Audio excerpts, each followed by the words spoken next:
appropriate people are on there. So I think it's a really valid point.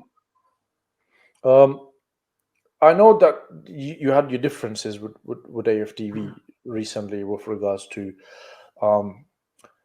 what happened and obviously what you stood for.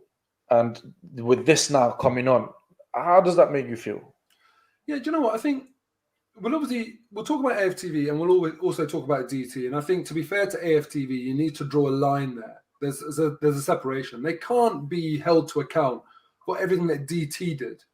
And whilst we know, because of the release, on the government website today about DT, we know what he's done, and that can be talked about with certainty because of the fact that that's the justice system. That's now fact. But what we don't know is how much or how little AFTV knew.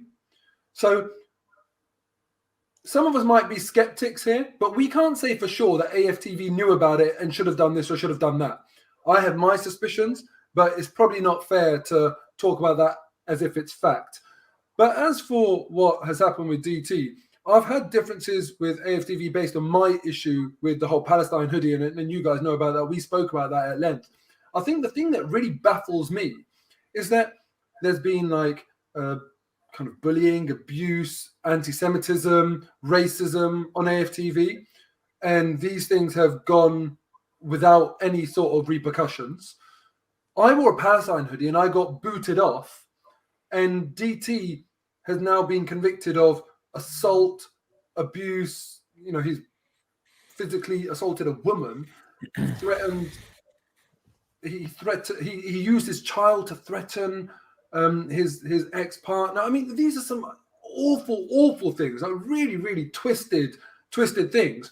And what I find confusing, and it's not about me, but I just find confusing that I wore a Palestine hoodie, called them out on the fact they tried to stop me wearing it, and I got kicked off. And DT had to do all of that and got kicked off. Yet the racism, the anti-Semitism, all of that sort of stuff has had nothing. And I'm just thinking, where is the policy? Where's the consistency? I don't understand how they make their decisions. But look, if we move away from that, because I said it's not about me, and we just say, let's assume AFTV didn't know about DT. This is DT's thing. AFTV have now come out and said he'll never appear on the channel again. That's obviously the right thing. So at least they've done something right by doing that. And hopefully they'll be a bit more consistent with clamping down on unacceptable behavior in the future, because they're a channel that needs to grow and evolve. And, I think they need some external help to make the right calls, because as I say, the inconsistency suggests they get it wrong far too often. Yeah, I agree with you as well. And I'm very